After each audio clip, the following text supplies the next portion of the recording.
Yeah, Joey Seagrass here, Proven Canine Training, Amarillo, Texas, and I got Lola. Lola's pretty special. She, prior to COVID, she went through our puppy course. So, let's see what all she's retained from that. Lola, come here. Good girl.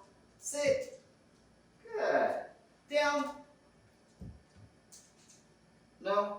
Place.